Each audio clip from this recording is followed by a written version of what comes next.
Son ya las 7 de la mañana con 34 minutos, 7 de la mañana con 34 minutos. Muchas gracias a quienes están en nuestra sintonía, quienes se suman en este momento a este espacio informativo, justo a nuestro punto de entrevistas. Hoy nos acompaña Rodrigo Gómez de la Torre, él es empresario, a quien le damos la cordial bienvenida. Él está a través del Zoom junto a nosotros y con él queremos dialogar y conversar acerca de los 100 y un poco más de días del gobierno del presidente de la República, Daniel Noboa.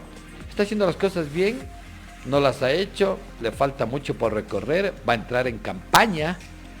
¿Ha podido a su grupo de oposición atrincherarlos o se está abierto, se está abriendo justamente para participar en alianzas con las otras organizaciones políticas? Muy buenos días a Rodrigo Gómez de la Torre, gracias por acompañarnos, él está a través del Zoom. Bienvenido en esta mañana aquí en la ciudad capital y donde se encuentra usted. ¿Cómo analiza usted los primeros 100 días de gobierno del presidente Daniel Noboa para luego ir desmenuzando algunos temas importantes? Bienvenido. Buenos días, Luis. Buenos días a todos los radioescuchas e internautas que nos siguen. A ver, creo que es importante reconocer que en este periodo de gobierno se han dado dos hechos principales. Hemos tenido, hasta el momento, 5 leyes económicas urgentes ingresadas a la Asamblea, de las cuales 4 se han aprobado.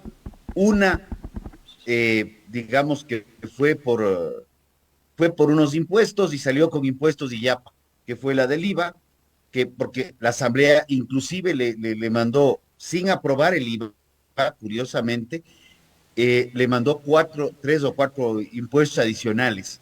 Pero en el veto presidencial sí se incluye el IVA. Ya el tema ese está sacramentado. Si hay algún problema, si hay algún inconveniente, luego será la Corte Constitucional la que se pronuncie. Y el otro aspecto es que se entró en una lucha frontal contra el tema de la delincuencia y de arranque se declararon estados de excepción y el estado de guerra interna. El evento de TC Televisión, lamentable, que se tomaron un canal de televisión, ha sido calificado ahora como un evento de intento de golpe de Estado, y realmente vimos ahí una situación un poco peculiar, porque eran jóvenes, más bien guambritos, poco preparados inclusive para lo que hacían. Tan es así que cuando llegó la policía, se allanaron inmediatamente y se fueron presos, casi como un alivio. Esos son los dos eventos macro que han marcado el gobierno. Una oposición que se haya visto para poder decir que el presidente ha atrincherado o acorralado a la oposición. No hemos visto la oposición, entonces es muy difícil acorralar a alguien que no existe, digámoslo así, o que no se evidencia su existencia en términos reales y prácticos. Porque estaría en la Asamblea y la Asamblea, como digo, le ha aprobado 4 leyes urgentes y ya está con llama. Es decir, tiene toda una libertad abierta para poder gobernar el tiempo que le queda antes de ir a una reelección. Sería el favorito. Está como favorito en este momento, se viene una consulta popular, estamos en una discusión, cuál será el costo de la consulta, qué pasa con el CNE, pero la consulta va a llegar y vamos a ver ahí lo que para las consultas lamentablemente han servido en las últimas décadas, saber cuál es la popularidad del presidente, porque lo curioso de esta consulta es que se están consultando en términos generales algunos de los mismos temas que se consultaron en la consulta de Lazo. Entonces, ahí se pone un poco curioso, pero estamos avanzando en ese tema. Pero tenemos que estar entonces satisfechos con lo que viene haciendo el gobierno en sus 3 meses, sobre todo en uno de los puntos principales que se ha mencionado, el tema de la inseguridad. ¿O falta más que hacer en ese tema? Porque al parecer ya como que ha quedado desapercibido ese tema. Luis, yo creo que el tema de inseguridad no está desapercibido y más bien las noticias de esta semana dan a entrever eso. Hablan justamente, perdón que me apalanque un poco en mi Está bien. celular aquí al lado, pero precisamente se hace referencia a que se han quintuplicado los temas de extorsiones y secuestros, que la zona 8 está peor que antes. Entonces, ese tipo de cosas son las que nos dejan a entrever qué mismo hacemos. Ese es un tema que realmente preocupa, porque no tenemos una claridad de qué está pasando.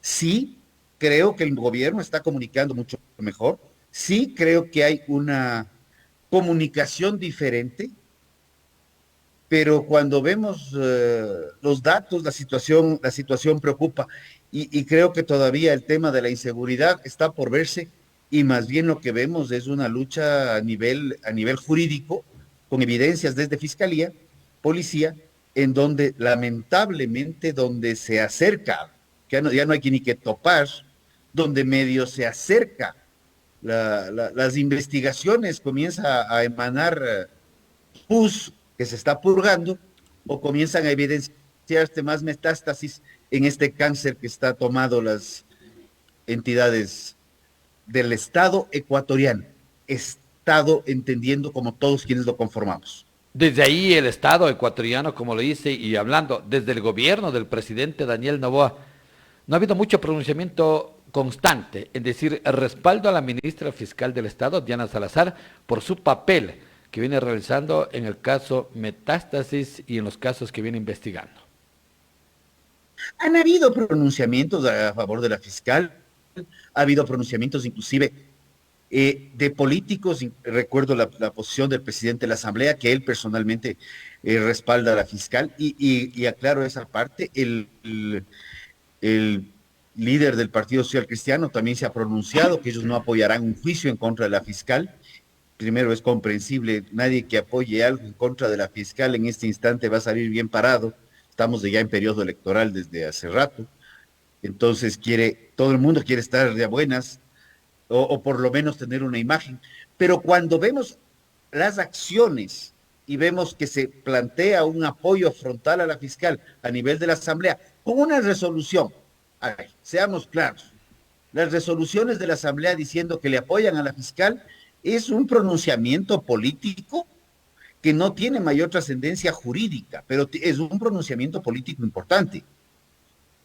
Y ahí vemos que un bloque se opone y por el otro lado, otros llegan tarde, se ausentan, no sé si habrán salido al baño uno que otro, las jugadas tradicionales de la Asamblea Nacional. O sea, entonces vemos, hoy día he oído que van a volver a presentar la moción, veamos qué pasa en esta, pero creo que si bien Metástasis generó mucho apoyo a la fiscal, parece que Purga no les ha gustado tanto.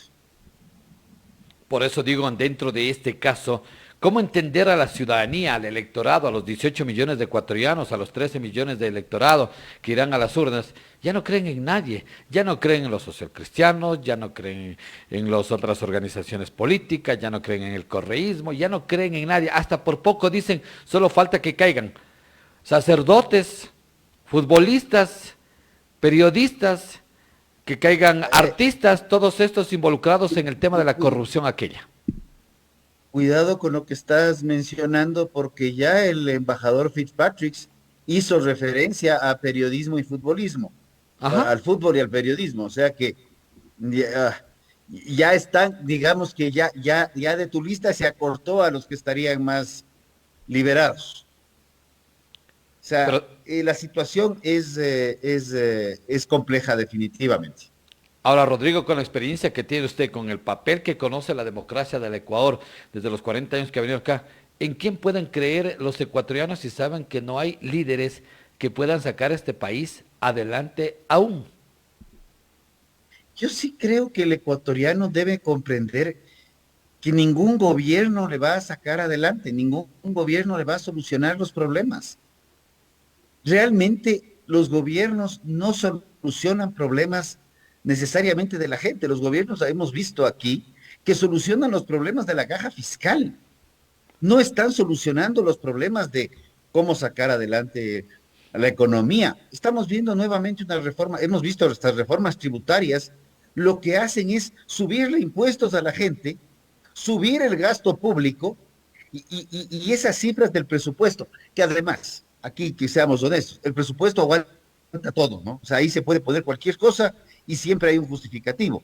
Pero vemos que el incremento sube considerable, el incremento del gasto sube considerablemente, el incremento de impuestos sube y el gasto en seguridad es de 200 y pico de millones. Confiamos que haya dispersión por otros lados y por otro lado también se solucione esto.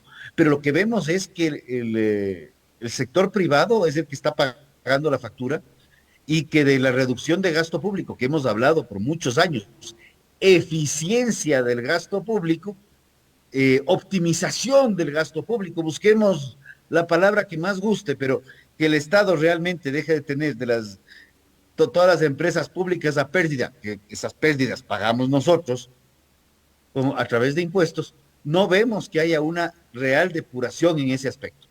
Podemos entender la complejidad que es el cierre de una empresa pública, pero están cerrándose centenas de empresas privadas y la situación del sector privado se mantiene compleja y se mantiene complicada. Tenemos que trabajar en la reactivación económica, no en la compresión económica al sector privado. Por eso, ¿qué garantías nos presenta un Estado y dentro del Estado un gobernante que pueda manejar bien los problemas del país hoy por hoy? Estamos hablando de empresas, como usted menciona, se están cerrando y otras se están yendo a Perú, a Colombia o a otros países. El tema migratorio de los ecuatorianos parece la época del 99 o 2000, donde miles de ecuatorianos tuvieron que abandonar el país. Hoy se vuelve a vivir aquello. ¿Hacia dónde nos conducen entonces el futuro de esta nación, el Ecuador? Nuevamente, reconozcamos que hay dos provincias que han sido naturalmente, perdón que estoy revisando una nota que me llegó justamente hoy día, el, eh, el, eh, la histórica la histórica migración ha salido de Azuay y Cañar, previo al 99. Ok. Para el 99 eso ya esas eran zonas que habían migrado cualquier cantidad. Ahora veía en una noticia de los rápidos que pude revisar, que están realmente la situación complicada y que el principal fuente de migrantes en este momento es Manabí. Eso es histórico, nunca hemos visto esta evidencia anteriormente. Pero también vemos migrantes de Pichincha, también vemos migrantes de Chimborazo, también vemos migrantes de Tungurahua, vemos migrantes de Cotopaxi. Entonces, el tema de la migración no es un tema nuevo. El Ecuador es un país que ha ido complicando la situación históricamente, porque seguimos aplicando la misma receta de siempre. Para solucionar los problemas nacionales, subir impuestos. Y subimos impuestos, pero con la subida de impuestos, lo que estamos sosteniendo, no estamos solucionando los problemas nacionales, estamos solucionando los problemas del gobierno. Y ahorita estamos nuevamente, parecería que el fenómeno del niño llegó tarde, pero está ahí. Y tenemos que ver cómo subsanar eso, y aquí hay una responsabilidad compartida de los GATS, de los tanto provinciales como municipales, de gobierno central, y también de los ciudadanos que tenemos que poner nuestra parte. Por más pequeña que sea, siempre hay algo que hacer. Uh-huh.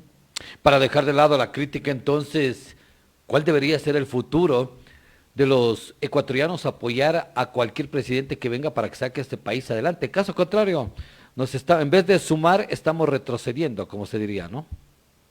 Convencerse. El que saca al país adelante es el ciudadano, el que saca al país adelante es el emprendedor, el que saca al país adelante es quien está confiando en el país. Lamentablemente no lo hemos visto, no hablo por el gobierno actual, no hablo por el gobierno anterior, por el gobierno más atrás o el que duró larguísimo. La receta que se aplica es: métele más impuestos a la gente, sostén el gasto público, y porque el gasto público va a dinamizar la economía. Pero no estamos viendo que el gasto público no está saliendo de fuentes sostenibles, sino está saliendo de impuestos y muchas veces temporales. Yo personalmente lo he mencionado, No estoy de acuerdo en seguir subiendo impuestos. Tenemos una economía contraída, tenemos una economía que post pandemia no ha despegado, seguimos cambiando las reglas del juego. Mientras las reglas del juego se cambian permanentemente, la confianza no se sostiene. Si la confianza no se sostiene, no hay inversión. Al no haber inversión, no hay producción, no hay empleo. Esa es una fórmula bastante fácil. Recuerdo en el gobierno de Moreno se hablaba de 17.000 millones de dólares en inversión. En el gobierno de Lazo se llegó a hablar de contratos de hasta 30.000 millones de dólares. Este gobierno no le ha llevado la suma, pero debe estar ya, de lo que le oigo a la ministra, más o menos unos 8 a 10.000 millones más. La pregunta es, ¿dónde? Ujú. Pero también, como usted menciona, y hemos dicho, cómo sacarle al país.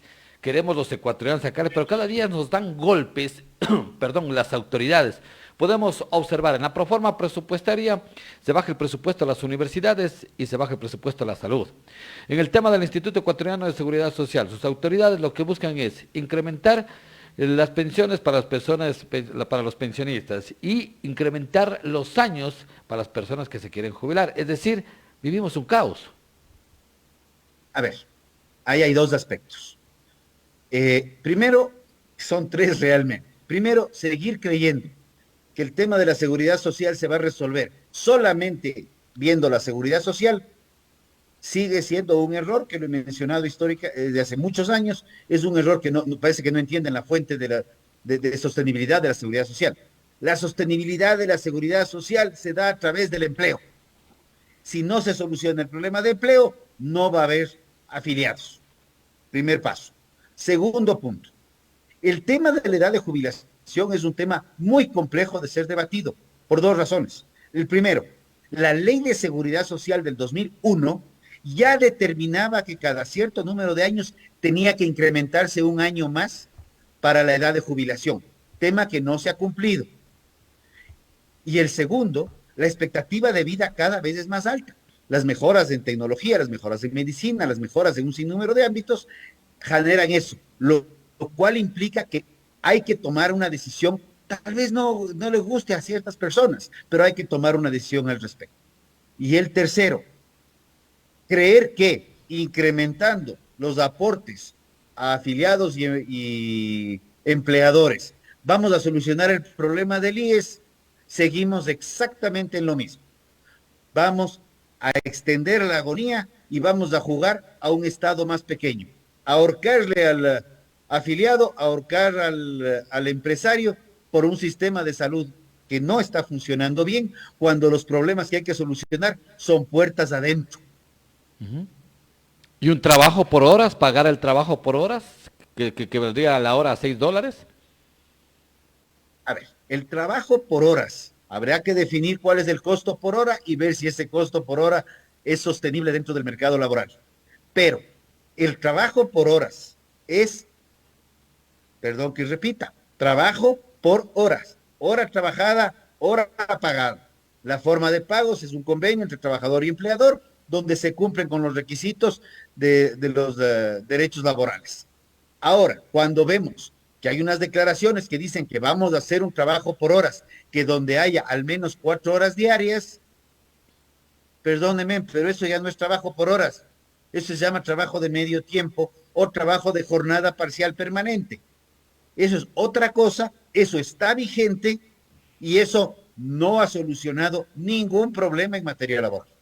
Uh-huh. Quiere decir entonces que las cosas se están confundiendo y más no se están aplicando. Y lo que quieren hacer ahora es confundirnos más. Queremos que todo cambie para que todo quede igual. Era una frase que he escuchado varias veces y creo que debemos ya comenzar a depurar y qué bueno que haya gente que le esté toreándole al tema a veces, pero yo creo que sí, hay que tener cuidado si vamos a la consulta popular, que es la primera elección que se nos viene. Por favor, apostemos a votar por lo que dicen las preguntas, no por quien plantea las preguntas. Uh-huh. El tema de haber desperdiciado la consulta de extradición del gobierno pasado, el haber desaprovechado la fortaleza de juntar Fuerzas Armadas y Policía para protección interna y algunos otros aspectos que estaba en la consulta anterior es una lástima. Ahora vamos a votar en términos generales más o menos por lo mismo. Confiemos que ahora sí se apruebe y que la Asamblea esté a la altura de que esos temas se ejecuten a nivel legislativo. Muchas de las preguntas son pedir a la Asamblea qué, y ahí viene el otro proceso. Todo es combinado. Esto aquí no es que cada cosa se va por separado. Que la purga termine de sacar todo el pus, toda la infección y la metástasis, comencemos a extirpar los malos elementos para que la justicia, el Consejo de la Judicatura, jueces, fiscales, policía y Fuerzas Armadas también pasen por un proceso de depuración que nos permita estar en las mejores condiciones para poder afrontar un mejor país. Y para finalizar, entonces, dos preguntas finales en este momento, ¿no? ¿Qué le gusta del gobierno y qué le disgusta del gobierno? Creo que me gusta del gobierno. A ver, creo que lo mismo que me gusta me disgusta, curiosamente. Creo que me agrada que un gobierno comunique, tiene una comunicación muy asertiva. ¿Qué me desagrada? Que me siento en un estado de propaganda. Hay mucha información que está como que no termina de salir y cualquier evento desagradable o feo se va inmediatamente. Ujú. Entonces, está bien que comunique, pero no siento que haya el contraste de comunicación por una suerte de estado de propaganda, que ya lo vivimos años atrás. Y vivimos un país de incertidumbre, entonces, ¿hasta cuándo? ¿Hasta unas nuevas elecciones? Ay, Dios, estamos en Quito, pues, el hasta cuándo me recuerda al padre Almeida. Ajá. Hasta la vuelta, señor. No sabemos del hasta cuándo. ¿Ya? El ciudadano tiene que cambiar un poco también su actitud, empoderarse más en el quehacer público y político del país. Quiero rápidamente unas dos inquietudes que a través de redes sociales se han sumado a este espacio. Dicen, en el país con todo lo que viene pasando, en el caso Metástasis y Purga, ya no hay líderes. ¿Dónde están los líderes que tanto se hablan desde los empresarios y las organizaciones políticas? Seguimos buscando al Salvador, seguimos buscando al líder, seguimos buscando al que venga a dar solucionando las cosas.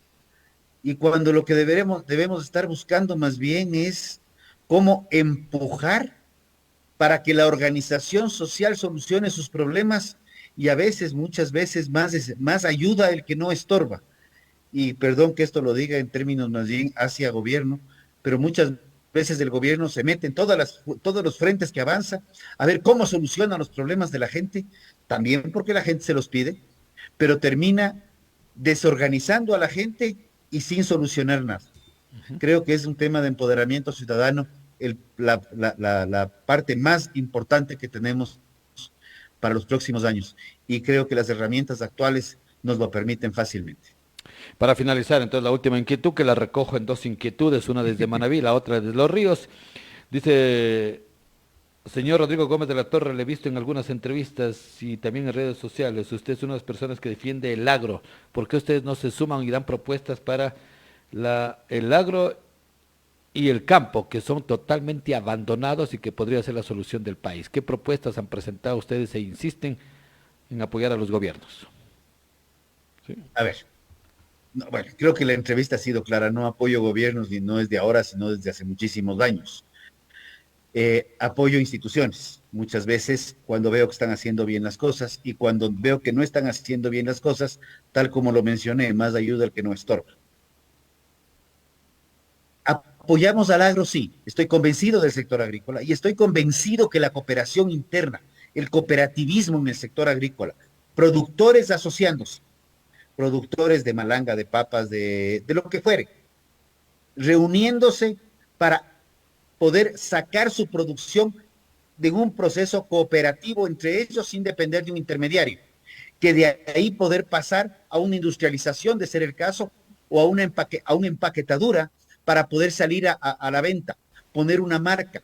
Son temas que los vengo promulgando y si ustedes buscan un hashtag que se llama Ecuador Agroalimentario, lo trabajábamos con las otras asociaciones en su momento cuando estuve en la Cámara de Agricultura, Ahora yo sigo defendiendo al agro, Ok. pero sigo defendiendo al agro convencido de que los problemas del agro se solucionan desde el agro y no desde un escritorio de una institución pública que además, por más bueno que sea el funcionario, dura 1, 2, 3, en el mejor de los casos 4 años, cuando los agricultores estamos plantados en la tierra por décadas.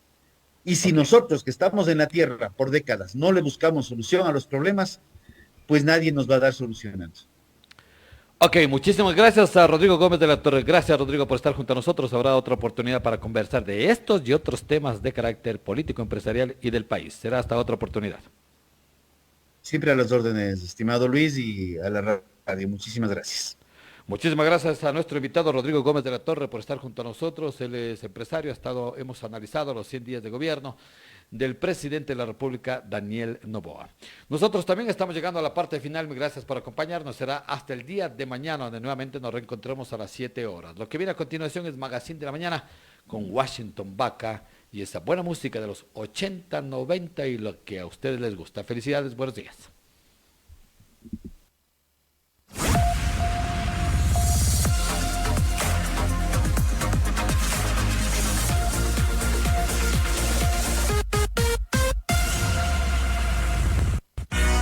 Radio Estelar 99.7 FM presentó Radar Informativo. Radar Informativo. Volveremos en una próxima edición cuando la noticia así lo requiera. Radar Informativo.